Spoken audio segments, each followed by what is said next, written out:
Hello, everyone, and welcome. I'm delighted to see you all here today. Today, we're going to explore a wonderful story called The Happy Prince. This is the first slide, so I just want to briefly introduce what we'll be discussing. We'll look at the story's themes, characters, and the lessons it offers. So, let's dive into this enchanting tale together. Let's take a quick look at the contents of today's presentation. We'll start with an introduction to Oscar Wilde, who is a central figure in this discussion. Then, we'll explore the fairy tale itself, which is a key part of Wilde's work. Moving on, we'll look at the plot to understand the story's progression and structure. We'll also examine the major characters involved, giving us insight into their roles and significance. Following that, we'll do a character sketch to delve deeper into their personalities. Then, we'll discuss the theme of the fairy tale, which ties everything together and reveals its core message. We'll also touch on other characters, perhaps secondary but still important to the story. Next, we'll consider the implications of the story's messages and themes, reflecting on what they mean in a broader context. Lastly, we'll open the floor for questions, so please keep those in mind as we go along. This overview sets the stage for a thorough understanding of Wilde's work and its relevance. Let's start by talking about Oscar Wilde, a fascinating figure from the late 19th century, born in 1854 and passing away in 1900. Wilde was known not just for his literary genius, but also for his sharp wit and unique perspective on art and life. One of his most famous quotes is, "No great artist ever sees things as they really are. If he did, he would cease to be an artist." What Wilde is suggesting here is that true artists don't simply mirror reality. They interpret, embellish, and transform it. Their work is about expressing a deeper truth or emotion rather than just copying what they see. This idea ties into our overall theme today, which explores how art is a creative act that goes beyond mere representation. Wilde's perspective reminds us that art is fundamentally about imagination and perception, not just realism. So, as we continue, keep in mind that the artist's role is to see the world through a unique lens, often revealing truths that lie beneath the surface. Let's take a closer look at the fairy tale aspect of The Happy Prince. This story is a classic example of a fairy tale, and it features some key characteristics that define the genre.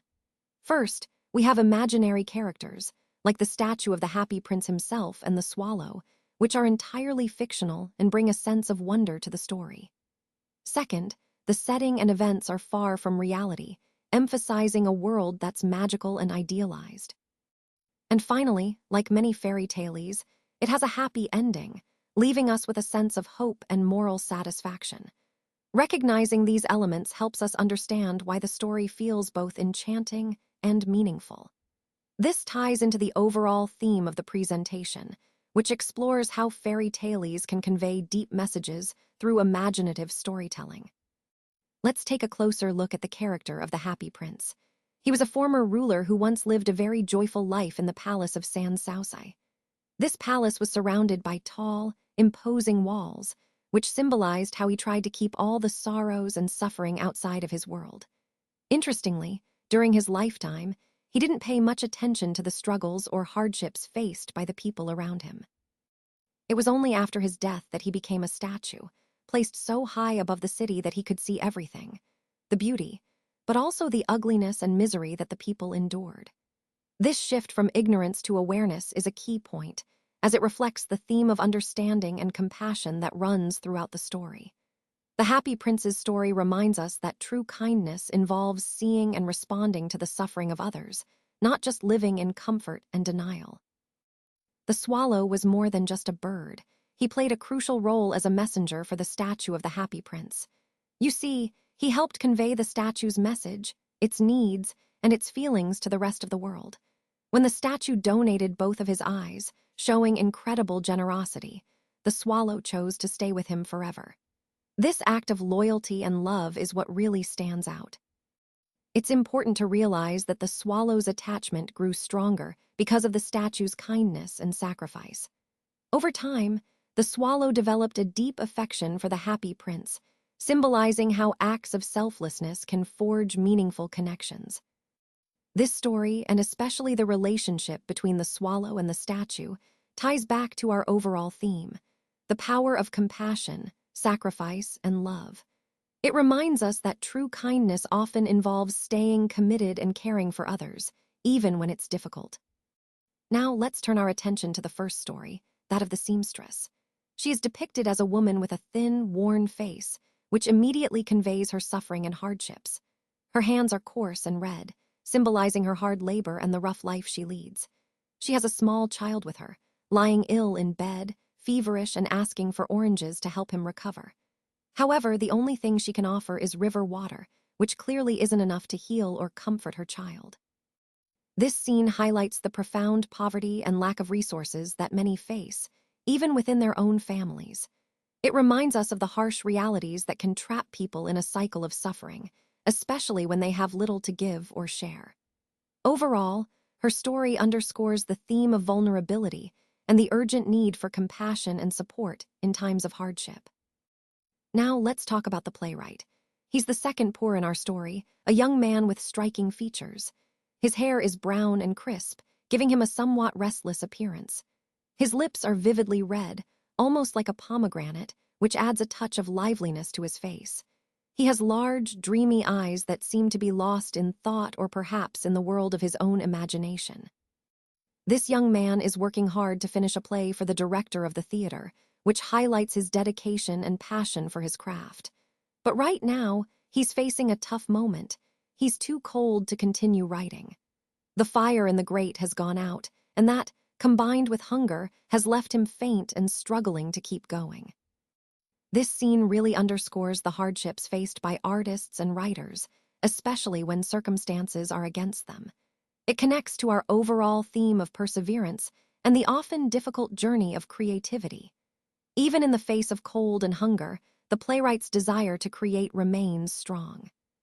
Now let's turn our attention to the third character in our story, the little match girl. She's in a really tough situation.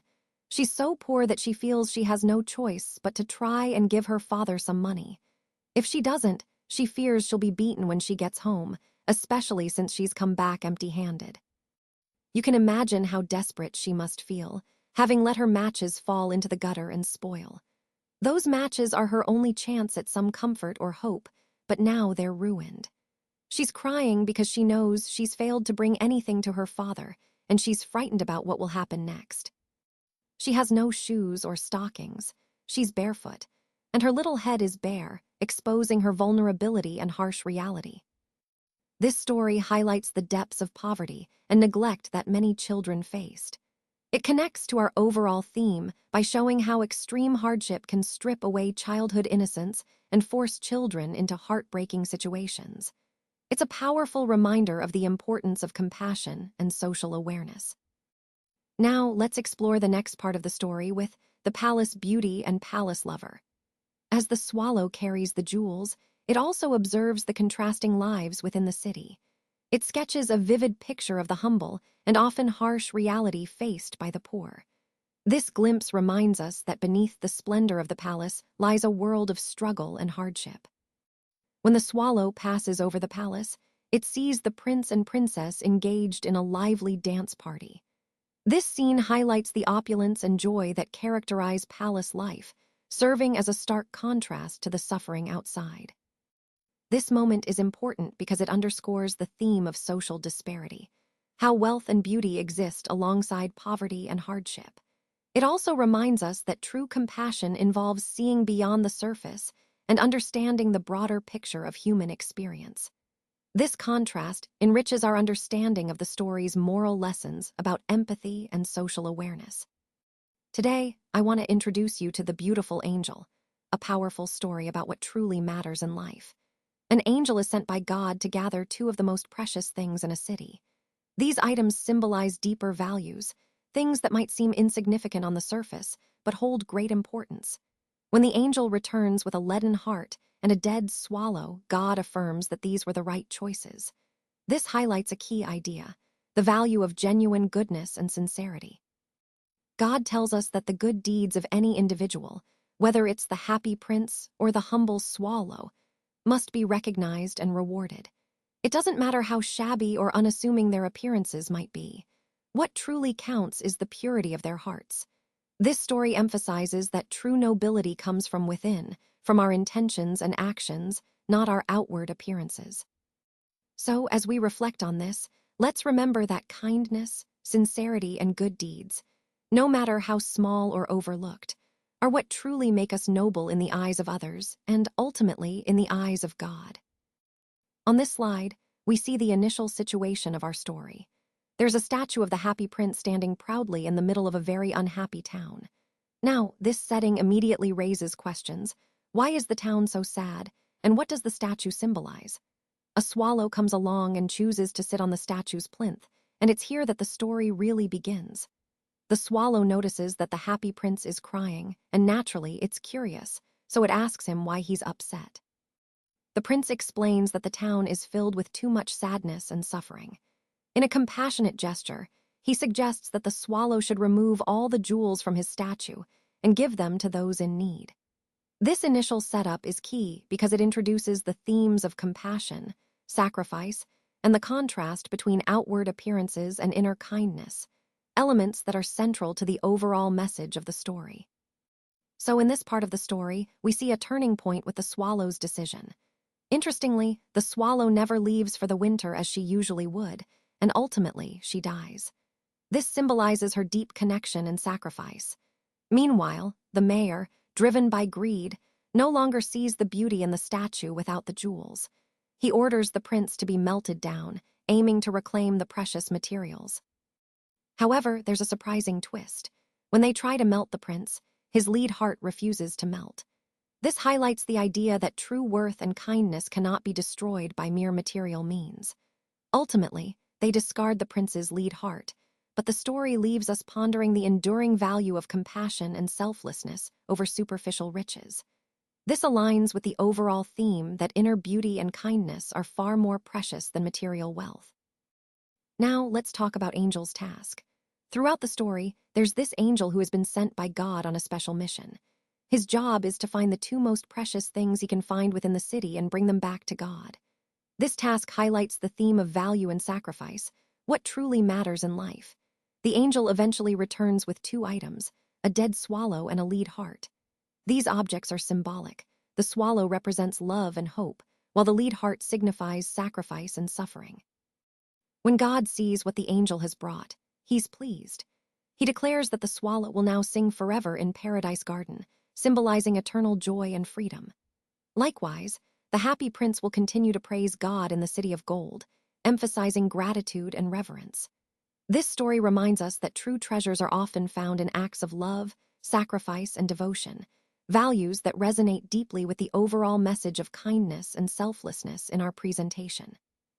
Now, let's talk about the implication of what we've discussed. The key message here is that outward beauty, while often admired, doesn't hold as much significance as we might think. True beauty, in a deeper sense, resides in a person's heart.